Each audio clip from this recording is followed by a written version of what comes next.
आपका अपना channel India A1 news, जो रखे आपको A1। सरकार का हमारा एक थिंक टैंक है जिसका नाम है डायलॉग एंड डेवलपमेंट कमीशन। ये एक नया प्रयोग हमने अपनी सरकार में किया था। अक्सर सरकार चलाते टाइम हम लोग देखते हैं जितने भी ऑफिसर्स होते हैं, जितने भी मंत्री होते हैं, वो रोज़मर्रा की ज़िंदगी में, रोज़मर्रा के कामों में इतने ज़्यादा मशगूल होते हैं कि अगर कोई नई योजना लेके आनी हो तो उसके बारे में उस पर पूरी रिसर्च करके, लोगों से बात करके, एक्सपर्ट्स से बात करके उस योजना को डिज़ाइन करने का अक्सर किसी के पास टाइम नहीं होता। इसी वजह से अधकच्ची योजनाएं बनाई जाती हैं सरकारों में, अधकच्ची योजनाएं लागू करते हैं और फिर वो योजनाएं फेल हो जाती हैं। उस कमी को पूरा करने के लिए हमने ये एक्सपेरिमेंट शुरू किया था। आज से 7 साल पहले DDC, dialogue and development commission का गठन किया गया, जिसका काम केवल और केवल ये था कि अगर सरकार में हमें कोई नई चीज़ करनी है, नई योजना लेके आनी है, नया प्रोजेक्ट लेके आना है, उस पे सारा सोचने का काम, उसको डिज़ाइन करने का काम, उस पे सलाह करने का काम डीडीसी करेगा। आज मैं समझता हूँ एक चीज़ जो देखने में आती है कि दिल्ली सरकार जितने काम करती है, दिल्ली सरकार जितनी योजनाएं चलाती हैं, वो अक्सर सफल होती हैं। बाकी सरकारों में देखा गया कि सरकारें योजनाएं तो बहुत अच्छी अच्छी लाती हैं, लेकिन वो सारी योजनाएं ज़मीन पे जाके फेल हो जाती हैं। दिल्ली सरकार में जो योजनाएं, हमारे प्रोजेक्ट्स जो बहुत ज़मीन पे जाके सफल होते हैं, उसका बहुत बड़ा श्रेय मैं डीडीसी को देना चाहता हूँ। उसका कारण ये है, 3 स्टेज पे डीडीसी काम करता है। पहली स्टेज उस योजना को और उस प्रोजेक्ट को अच्छे से डिज़ाइन करता है। एक तरफ एक्सपर्ट से बात करता है, दूसरी तरफ जितने स्टेक होल्डर्स हैं उनसे बात करता है, और उनसे बात करके उस एक मजबूत योजना या मजबूत प्रोजेक्ट डिज़ाइन किया जाता है। दूसरा, जब उसे इम्प्लीमेंट किया जाता है तो उसके ऊपर नज़र रखता है डीडीसी, सही चल रहा है, सही नहीं चल रहा है। अक्सर सरकारों के पास टाइम नहीं होता, लागू कर दिया, डीएम को बोल दिया, डीसी को बोल, चल रहा है, उस पर सुपरविजन का टाइम नहीं होता, वो डीडीसी करता है। और तीसरी चीज़, जब इम्प्लीमेंटेशन चल रहा है उसमें अगर कुछ कमियां दिखाई देती हैं, उन कमियों के बेसिस पे उसको, प्रोजेक्ट को ठीक करते रहने का काम भी डीडीसी करता है, ताकि वो सुचारू रूप से काम कर सके।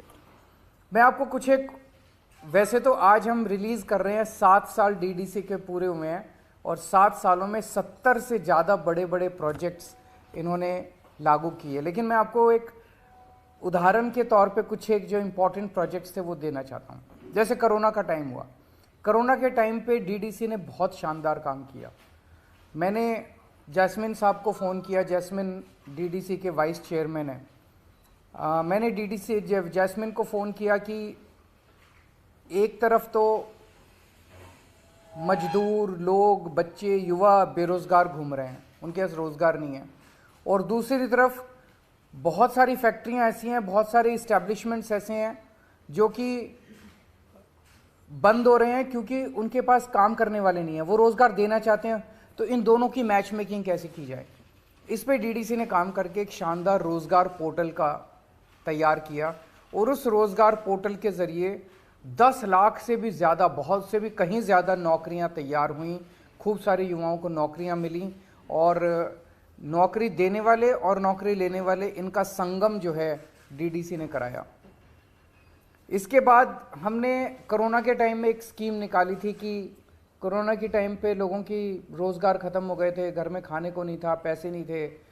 सो हम ये चाहते थे कि कोई भी भूख से नहीं मरना चाहिए। तो एक तरफ वो लोग थे जिनको राशन मिल रहा था राशन की दुकानों पे, एक तरफ वो लोग थे जिनके पास राशन कार्ड नहीं था लेकिन गरीब थे, उन तक राशन पहुंचाने के लिए फ्री राशन देने की हमने योजना बनाई। अब इसमें बहुत चैलेंजेस थे।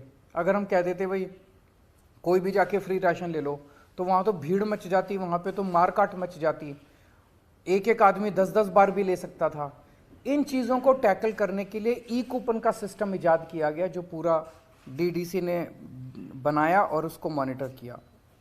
कोरोना के वक्त में हमने देखा कैट्स की एम्बुलेंस जो थी, एक एक एम्बुलेंस 55 मिनट का उनका, आप अगर फ़ोन करो तो वो कम से कम 55 मिनट लगते थे उसको पहुंचने में। उसको पूरे को सिस्टम को रीडिज़ाइन किया इन्होंने, नई खूब सारी एम्बुलेंसेज इन्होंने प्रोक्योर की और उस 55 मिनट को ये 18 मिनट पे लेके आए, जो कि बहुत बड़ा योगदान था कोरोना के टाइम पे। आप लोग जानते हो door step delivery of services हमारा फ्लैगशिप प्रोग्राम है, जिसमें आप 1076 पे फ़ोन कीजिए, आपके घर आके काम करके जाती है सरकार। कोई कर्मचारी आपके घर आता है, आपका राशन कार्ड बनाना है, आपका कोई भी कनेक्शन लेना है बिजली का, पानी का, घर आके करते हैं। ये पूरा का पूरा डिज़ाइन, इसका इम्प्लीमेंटेशन ये सारा डीडीसी ने करवाया। दिल्ली की जो इलेक्ट्रिक व्हीकल पॉलिसी है, जिसकी चारों तरफ दुनिया भर में, केवल देश ने दुनिया भर में इतनी तारीफ हो रही है इलेक्ट्रिक व्हीकल पॉलिसी की, ये साल 1.5 साल तक डीडीसी ने जितने स्टेक होल्डर्स थे, जितने इसमें एक्सपर्ट्स थे, सबके साथ बहुत ज़्यादा रिगरस कंसल्टेशंस की है। ये कंसल्टेशंस नॉर्मल सरकारों के अंदर करना संभव नहीं होता कि अफसर इतने सारे कंसल्टेशंस कर रहे हैं। उन कंसल्टेशंस के बाद एक रॉबस्ट दिल्ली की इलेक्ट्रिक व्हीकल पॉलिसी आई, जो कि बहुत सफल हो रही है। 2 साल के अंदर ही इतने बड़े स्केल के ऊपर व्हीकल्स खरीदे जा रहे हैं। और कल जो हमने एक नया मॉडल, यूनिक मॉडल पे हमने जो ईवी चार्जिंग स्टेशन चालू किया है, इसमें तो गाड़ियां चलाने का, स्कूटर चलाने की कॉस्ट भी बिल्कुल फ्रैक्शन पे आ गई है। 7 पैसे प्रति किलोमीटर पे आप स्कूटर चला सकते हैं, 8 पैसे प्रति किलोमीटर पे वो ऑटो चलेगा, 33 पैसे प्रति किलोमीटर कार चल सकती है। इस तरह का मॉडल पूरी दुनिया में कहीं नहीं देखा गया है। पूरी दिल्ली के अंदर जो इतना बड़ा नेटवर्क सीसीटीवी कैमरास का, कहा जा रहा है कि पूरी दुनिया में एडवांस्ड कंट्रीज़ को भी पीछे छोड़ दिया। न्यूयॉर्क, वॉशिंगटन, लंदन, टोक्यो, इनके अंदर भी सीसीटीवी कैमरास का इतना घना नेटवर्क नहीं है जितना दिल्ली के अंदर है। ये भी पूरा डिज़ाइन जो है वो मॉडल इन डीडीसी ने किया था। उसके बाद जितने डार्क स्पॉट्स थे दिल्ली के अंदर, जहाँ पे रात को अंधेरा होता था, वहाँ हम लोग स्ट्रीट लाइट लगाना चाहते थे। कई जगह देखा खंबा लगाने की जगह नहीं है, कई जगह कई सारी दिक्कतें थी। तो एक नया मॉडल आया कि लोगों के घरों के ऊपर हम लगाएंगे, लोगों के घरों से बिजली का कनेक्शन लेंगे और उनको हम रिफंड कर देंगे जितना खर्चा आया करेगा। ये वाला पूरा अब पूरे दिल्ली के अंदर एक बहुत बड़ा नेटवर्क स्ट्रीट लाइट्स का बन गया है। ये भी पूरा मॉडल डीडीसी ने इम्प्लीमेंट किया। हेल्थ इंफॉर्मेशन मैनेजमेंट सिस्टम, जिसके बारे में मैं कई प्रेस कॉन्फ्रेंसेस कर चुका हूँ, वो पूरा सिस्टम इन लोगों ने डिज़ाइन किया है जो अभी लागू हो रहा है। तो डीडीसी ने 7 साल के अंदर बहुत शानदार काम किया है। मैं प्रार्थना करता हूँ वो आगे भी इसी तरह से सरकार को और देश के लोगों की सेवा करते रहे। अगर कोई प्रश्न है तो आप बताइए।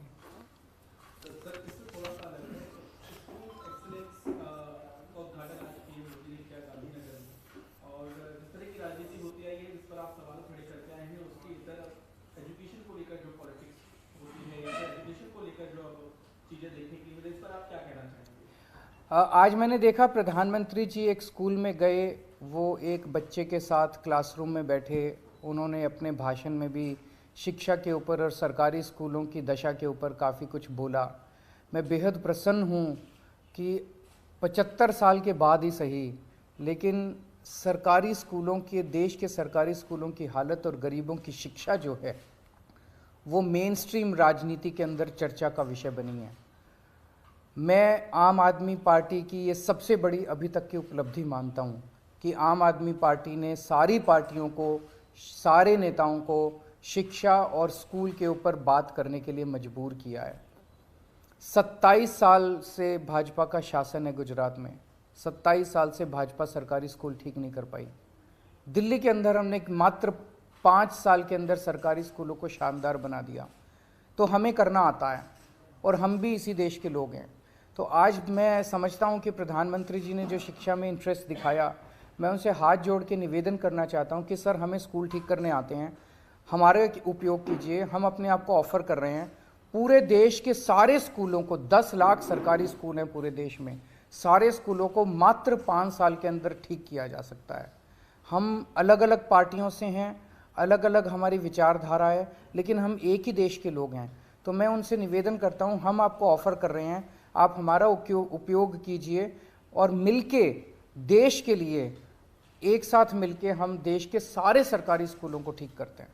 दो सवाल है आपसे, क्योंकि एक सवाल तो प्रेस कॉन्फ्रेंस से जुड़ा हुआ है कि आपने काम की तारीफ करी और खुद जैस्मिन शाह की काम की तारीफ करी आपने, लेकिन कुछ दिन वो बीते हैं जिसको आप लव लेटर कहते हैं, उसी तरीके की एक इंक्वायरी जो है वो ऑर्डर की गई, उस लेटर लिखकर जैस्मिन शाह के पूरे काम को वो मुझे लगता है कि गलत है, क्योंकि वो उन जुरिस्डिक्शन नहीं है एलजी साहब का। इनका जो अपॉइंटमेंट है वो कैबिनेट ने किया था। सो इनसे इस किस्म के प्रश्न पूछने का अधिकार केवल कैबिनेट को है। सर एक और सवाल, अगर आपने आवेदन किया हो तो यूसीसी का उसमें हलफनामा दायर किया है सेंटर ने, यूसीसी सिविल कोड वाले मामले में। अच्छा, मुझे आइडिया नहीं है। सर गुजरात में जिस तरीके से आप कह रहे हैं कि अब शिक्षा की भी बात हो रही है, जो आप चाहते थे हो रहे हैं, लेकिन मनीष सिसोदिया वाला मुद्दा भी खूब बीजेपी वहाँ पर उठा रही है। वो कह रही है कि भ्रष्टाचार का मुद्दा दिल्ली में चल रहा है, लेकिन उसकी बात यहाँ पर हो रही है। उसको कैसे आप लोग रिलेट कर रहे हैं कि बीजेपी का दावा है? तो ऊपर से ये भी कहा जा रहा है कि भगत सिंह के नाम को भी आप इस तरीके से इस्तेमाल कर रहे हैं, वो भी गलत तरीका है। इस पर कांग्रेस बीजेपी दोनों ही आरोप लगा रही है। देखो, अंग्रेजों ने देश के ऊपर राज किया इतने साल। वो हमारे देश को अनपढ़ रखना चाहते थे, वो हमारे देश को गरीब रखना चाहते थे, वो हमारे देश को कैद करके गुलामी में रखना चाहते थे। उस वक्त भगत सिंह ने आवाज़ उठाई थी अंग्रेज़ों के अत्याचार के खिलाफ, और उसमें उन्होंने अपना सर्वस्व कुर्बान कर दिया और वो फांसी पे चढ़ गए।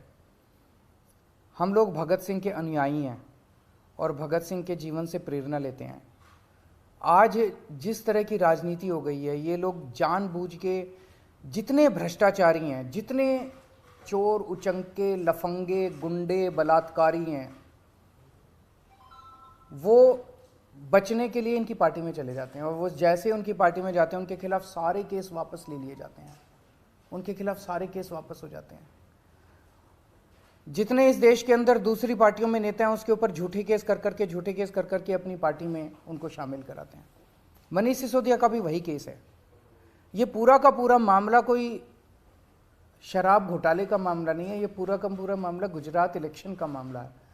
मनीष जी को कई बार प्रेशराइज किया गया है कि वो अपनी पार्टी छोड़ के, आम आदमी पार्टी छोड़ के उनकी पार्टी में शामिल हो जाएं, तो उनके ऊपर सारे केस वापस ले लिए जाएंगे, उनको दिल्ली का सीएम बना दिया जाएगा, केजरीवाल सरकार को गिरा दिया जाएगा। इसलिए ये सारा काम चल रहा है।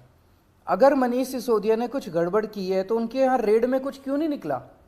उनके यहाँ इतनी रेड हो गई, 14 घंटे रेड चली, 9 घंटे उस दिन इन्होंने परसों इंटेरोगेशन किया, 13 घंटे पहले उनके घर में उन्होंने इंटेरोगेशन किया था, उसमें कुछ नहीं निकला, बैंक लॉकर में कुछ नहीं निकला। फिर ये सीबीआई वाले उनके गांव गए, गांव में पता किया भी कोई ज़मीन खरीदी हो मनीष सिसोदिया ने, वो कुछ नहीं। उसके पल्ले फक्कड़ आदमी है, उसके पल्ले धेला है नहीं, कह रहे हैं इतना बड़ा घोटाला किया, घोटाले का पैसा कहाँ है? तो सब कुछ फर्जी है, सब कुछ फर्जी है। केवल और केवल प्रेशर बनाने के लिए मनीष सिसोदिया को, उसको कहा जा रहा है कि देखो सतिंदर जैन पे भी तो कोई केस नहीं है, वो भी तो झूठा केस है, उस पर 6 महीने हो गए जेल में। तो मनीष सिसोदिया जेल जाने से नहीं डरता, सतिंदर जैन जेल जाने से नहीं डरते, इसलिए हम कहते हैं कि ये आज के भगत सिंह हैं।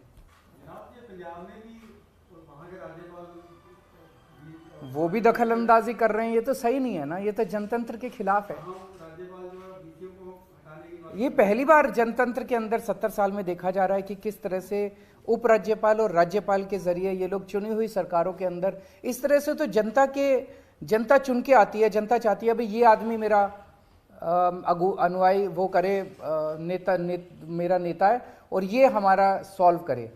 ये उसको साइड करके सरकारों को और राज्यपाल के जरिए सरकारें चलाना चाहते हैं, ये तो जनतंत्र के संविधान के खिलाफ है। गुजरात हो गए हैं, अभी किस तरीके की प्रधानमंत्री नरेंद्र मोदी भी लगातार कैंपेन कर रहे हैं और आज भी उन्होंने बहुत सारी घोषणाएं की हैं, उन घोषणाओं को किस तरीके से देखते हैं? क्योंकि मैं तो देखो बार बार गुजरात के लोगों को एक ही बात बोल रहा हूँ, ये लोग जाते हैं कहते हैं हमने 30,000 करोड़ का पैकेज दिया, 30,000 करोड़ का पैकेज दिया।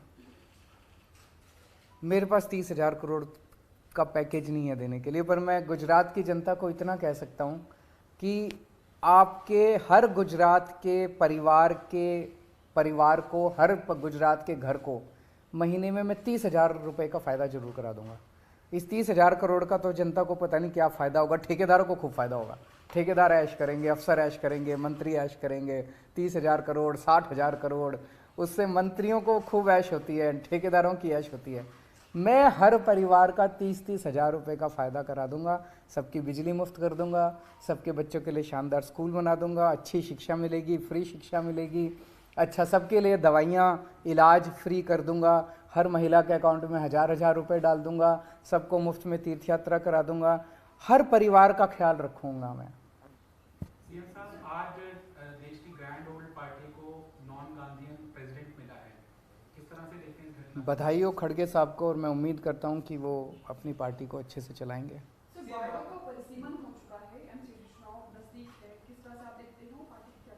आम आदमी पार्टी जीतेगी, भारी बहुमत से जीतेगी। इन्होंने जब हमारे पंजाब के चुनाव के बाद चुनाव होने थे एमसीडी के, तो उस टाइम इनको लग रहा था कि ये वाइप आउट हो जाएंगे, इसीलिए इन्होंने ये सारी नौटंकी की। आखिरी मोमेंट पे चुनाव कमिश्नर को इन्होंने चुनाव का ऐलान करने से रोका, फिर ये बिल लेके आए, तीनों एमसीडी को एक कर दिया। अब ये वार्ड परिसीमन जो किया है ये भी बिल्कुल गड़बड़ किया है। बता रहे हैं कि एक वार्ड में 90,000 लोग, एक वार्ड में 30,000 लोग, और पहले जहां बराबर बराबर भी थे वो भी जो मर्जी कर लेंगे, जो मर्जी कर लें। ऊपर वाला देख रहा है, इनके पाप का घड़ा भर चुका है, और जब ऊपर वाला अपनी झाड़ू चलाता है तो सारे, मैं कहता हूँ ना, ये कंस की औलाद है, ये सारे के सारे वाइप आउट हो जाएंगे, जो मर्जी कर लेंगे वाइप आउट होंगे। जनता आम आदमी पार्टी का साथ देगी। हैं? राजकुमार आनंद जी को नया मंत्री, मैंने चिट्ठी भेज दी एलजी साहब को उस बारे में। Thank you.